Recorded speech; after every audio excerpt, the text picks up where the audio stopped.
বন্ধুরা, আমি আগেও বলেছিলাম মাছি কাদা নিয়ে কোনো কথা হবে না, কারণ মাছি কাদা কিন্তু চন্দ্রমল্লিকাকে অবশ্যই হার মানাবে। কারণ গাছের গ্রোথ দেখুন, গাছের শেপ দেখুন, অসম্ভব সুন্দর। এর শুধু এখানে এন্ড না, এখানে যদি আমরা আরও দু একবার পিঞ্চিং করি তাহলে কিন্তু আরও ভয়ঙ্কর রূপ ধারণ করবে।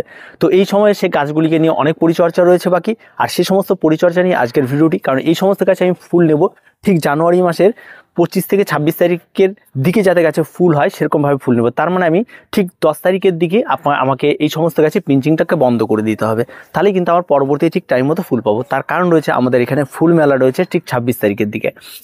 এখন বিষয়টা হলো, সেই সময় গাছে ফুল নিলে কি ফুলের স্বাস্থ্য ভালো থাকে? একদম ভালো থাকবে, কারণ ফেব্রুয়ারি মাস পুরোটা পড়েছে এই সমস্ত গাছের জন্য। তার জন্য আমাকে এই সময় কিন্তু আরেকবার আমি পিঞ্চিং করে দেবো। তো এই পিঞ্চিংয়ের আগে এই গাছে কিছু পরিবর্তন করতে হবে খাবারের। এই সমস্ত গাছের পরিচর্যা রয়েছে বেশ কিছু, সেই সমস্ত পরিচর্যা, গাছের খাবার, সেই সমস্ত বিষয় নিয়ে আজকে বিস্তারিত আলোচনা। তো পুরো ভিডিওটি স্ক্রিপ্ট না করে দেখতে থাকুন। বন্ধুরা, মাছি গাদা করার কিন্তু সময় এখন পেরিয়ে গেছে, কিন্তু মাছি গাদা গাছ করতে গিয়ে আপনারা অনেকে হয়তো দেখেছেন আপনাদের প্রত্যেকের গাছে কিন্তু কুড়ি চলে এসছে। আর এই কুড়ি ছোট ছোট গাছেই আপনাদের চলে আসবে। আর এই সমস্ত কুড়িগুলো কিন্তু আপনাদের ফুল নেওয়া যাবে না। আপনি যেদিন ইচ্ছা হবে আপনার ফুল নেবেন, এটা কিন্তু ঠিক আপনার ইচ্ছাতে হবে। আর গাছের ইচ্ছে হচ্ছে আমার যখন ইচ্ছা হবে আমি কড়ি বের করব।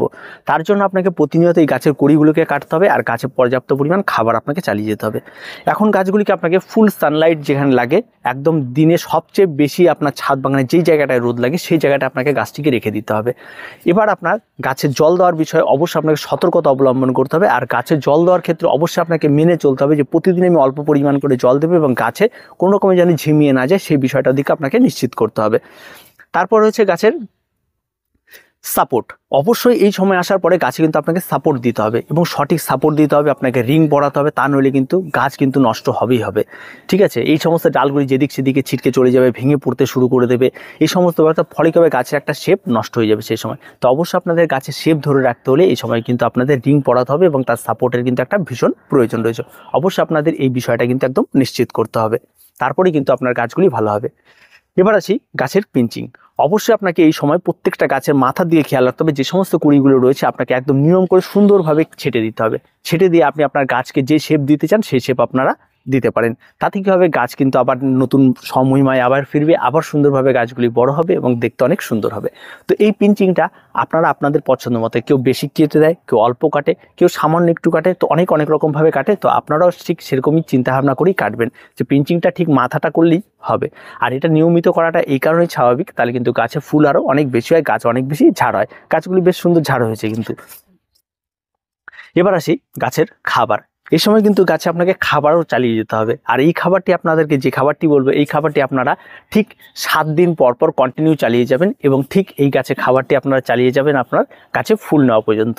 ঠিক আছে, যেদিন আপনারা ঠিক করবেন যে গাছে আমরা ফুল নিব, সেদিন আপনারা খাবারটি বন্ধ করে দেবেন, আর তার আগে এটা কন্টিনিউ চালিয়ে যাবেন। এই খাবারটির মধ্যে রয়েছে একটা লিকুইড সয়েলেবল খাবার NPK 20-20-20, আর এর সঙ্গে আপনারা 1/2 গ্রাম NPK 20-20-20 আর 1/2 গ্রাম 12-61-0, এই দুটো লিকুইড খাবার আপনারা মিশিয়ে আপনারা এই গাছে 1 লিটার জলে গুলে নিয়ে আপনারা যতগুলো গাছ রয়েছে প্রত্যেকটা গাছে অন্তত 200 থেকে 250 ml করে ব্যবহার করুন। এবং এই খাবারটি আপনারা ব্যবহার করুন প্রতি 7 দিন অন্তর অন্তর এই গাছে আপনারা ব্যবহার করে যাবেন কন্টিনিউ।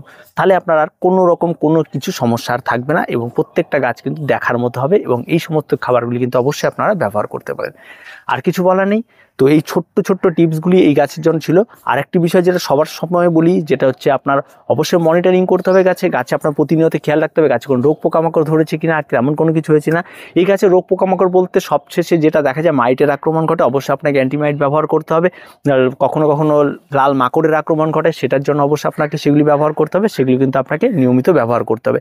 আর যেহেতু আমরা বাগান করি, তাই আমাদের একটা নির্দিষ্ট শিডিউল থাকে যে 15 দিন অন্তর বা 1 মাস অন্তর আমরা একটা অ্যান্টিফাঙ্গাল বা পেস্টিসাইড স্প্রে করবো। সেভাবে এই সমস্ত গাছগুলিতে আপনারা করে দেবেন, তাহলে আর আপনার গাছগুলি দেখার মতো গাছ হবে, এবং সেই সমস্ত গাছে যে ফুল হবে আপনার সত্যি মন ভরে যাবে। আর গাছ করতে হলে কিন্তু গাছের পেছনে অনেক সময় দিতে হয় না, শুধু আপনাকে নিয়ম মেনে সপ্তাহে 1 দিন আপনারা হয়তো সময় দিলেন, বা 15 দিন অন্তর আপনি যেদিন খাবার দেবেন সেদিন গাছে গোড়াটা পরিষ্কার করে দিলেন, গাছে পিঞ্চিং করে দিলেন, একবার খাবারটা বাড়ি দিয়ে 1 দিনই সমস্ত কিছু পরিষ্কার। বাকি তো সমস্ত দিন আপনাকে ওই 2 সেকেন্ডের জন্য আসতে হবে, গাছে গোড়া একটু জল দিতে হবে, হয়ে গেল। এই তো পরিচর্যা। আর মাছি কাদা কিন্তু অত্যন্ত সুন্দর কালারের ফুল হয়, আর প্রত্যেকে করতে পারবেন। আর এখন যারা করতে চান তারা একদম সেট চারা নিয়ে আসুন, নিয়ে এসে বসিয়ে দিন এবং পিঞ্চিং করতে থাকুন, গাছে এই খাবারটি দিতে থাকুন, তাতেই কিন্তু যথেষ্ট, এবং গাছ আপনার দেখার মতোই গাছ হবে। তো আর কিছু বলা নেই, খুব সহজ খাবার নিয়ে আজকে আলোচনা করলাম, বেশ কয়েকটি ভিডিও আজকে করে ফেলেছি, এবং প্রত্যেকটার ক্ষেত্রে একই ব্যাপার, যে এখন একটা টিপস রয়েছে, এই খাবারগুলি এখন কুইক ফার্স্ট একটা আমাদের গাছগুলিকে গ্রোথ নিয়ে নিতে হবে, তার জন্য এই গাছগুলি। তো প্রত্যেকে ভালো থাকবেন, প্রত্যেকে সুস্থ থাকবেন, আর তেমন কিছু কি বলার নেই।